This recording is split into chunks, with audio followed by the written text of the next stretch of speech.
সঙ্গীর আসতে দেরি হওয়ায় গেটে দীর্ঘক্ষণ দাঁড়িয়ে তরুণী, মেট্রোয় বিপত্তি।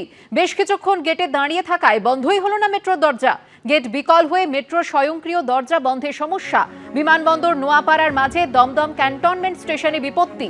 দরজা বন্ধ না হওয়ায় আসেন মোটরম্যান ও ইঞ্জিনিয়াররা। দীর্ঘক্ষণ ধরে মেরামতির পর গেট বন্ধ করা সম্ভব হয়। তরুণীকে তিরস্কার মেট্রোর আধিকারিক ও ইঞ্জিনিয়ারদের। ঘটনায় অভিযোগ দায়ের করেছে মেট্রো কর্তৃপক্ষ।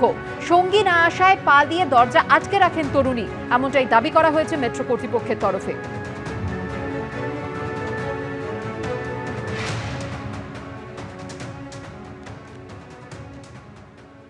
সঙ্গীর আসতে দেরি হওয়ায় গেটে দীর্ঘক্ষণ দাঁড়িয়ে থাকেন তরুণী, পা দিয়ে গেট আটকে রাখেন আর তারপরে মেট্রোয় বিপত্তি দেখা দেয়। বেশ কিছুক্ষণ গেটে দাঁড়িয়ে থাকায় বন্ধই হলো না মেট্রোর দরজা।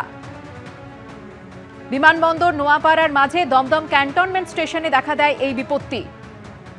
আর তারপর দরজা বন্ধ না হওয়ায় আসেন মোটরম্যান ও ইঞ্জিনিয়াররা। দীর্ঘক্ষণ ধরে মেরামতির পর গেট বন্ধ করা সম্ভব হয়। গতকাল রাতে হাসনাবাদ থেকে গ্রেপ্তার করেছে রাজার থানার পুলিশ গোলাম হোসেন মোল্লা এবং প্রাথমিক জেরায় পুলিশ জানতে পেরেছে গোলাম হোসেন মোল্লা ওই ঘাতক ট্রাকের খালাসি ছিল। কেননা প্রত্যক্ষদর্শীরা পুলিশকে জানিয়েছিল যে গাড়িতে চালক একাই ছিল, কিন্তু গোলাম হোসেন মোল্লা জেরায় দাবি করেছেন যে সে সেই খালাসি ছিল এবং তাকে সেদিনকে সকালবেলা রাজবাড়ি মোড় থেকে ট্রাকে তোলা হয় এবং ট্রাকে করে নিয়ে যাওয়া হয় শিরিষতলা। সেখান থেকে ট্রাক ঘুরিয়ে নিয়ে আসে কলুপাড়ার কাছে এবং তারপরে চালক বদল হয় এবং তারপরে দুর্ঘটনা ঘটে। এবং যেটা জানা যাচ্ছে সেই সময় দুর্ঘটনার সময় চালকের সঙ্গে একসাথে ঝাঁপ দেয় এই গোলাম হোসেন মোল্লা এবং তারপর তারা পালিয়ে যায় একটি বাইকে করে মালঞ্চর দিকে।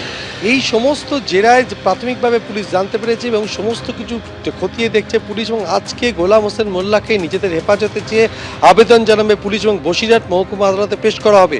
এখন প্রশ্ন হচ্ছে চালকের নাম কি আলিম মোল্লা, সে ব্যাপারে এখনো পর্যন্ত পুলিশ কিছু জানাতে পারেনি। সেই চালকেরই খোঁজ চালানো হচ্ছে। এই নিয়ে মোট 3 জনকে গ্রেপ্তার করা হলো।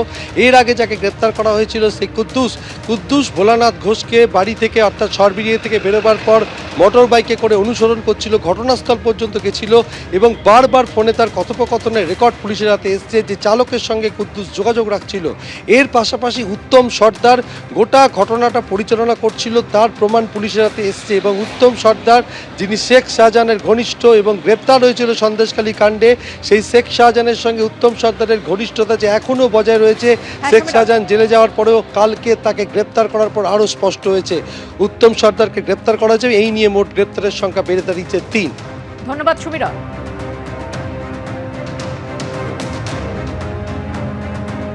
প্রথম থেকে বলে এসছি যেটা পরিকল্পিত খুনের চেষ্টা, যার জন্যই কোনো রকম রাস্তায় কোনো দাগ নেই, কিছু নেই, একদম পরিকল্পনার ভিতর থেকে আমাকে ধরতে পারলো না, আমার ছেলেটা ড্রাইভারটা চলে গেল, পুরো পরিকল্পনা। এটা একটা ভালো খবর যে গাড়িটা কোনো যান্ত্রিক ত্রুটি নেই, ওরকম কোনো ত্রুটির জায়গা ছিল না। ও ইচ্ছা করেই আমাকে মার্ডার করার জন্য এখানে গিয়েছিল। জনের বিরুদ্ধে অভিযোগ করা আছে। এবার যে নামগুলো আমার এফআইআরে দেওয়া আছে, হয়তো তাদের জন্য প্রশাসন প্রচণ্ডভাবে চেষ্টা করছে, নিশ্চয়ই তাদেরকে অ্যারেস্ট করে নেবে। আমার এইটুকু আত্মবিশ্বাস আছে। দুজনকে গ্রেফতার করলো, সেই দুজনের গ্রেফতার এটাকে সঠিক না? আপনি যাদের বিরুদ্ধে মূল অভিযোগ করছেন তাদেরকেই আগে গ্রেফতার করা দরকার বলে মনে করছেন? এখন পুলিশ প্রশাসন নিশ্চয়ই তাদের তদন্তের উপরে কিছু না কিছু না। এবিপি আনন্দ, এগিয়ে থাকে, এগিয়ে রাখে।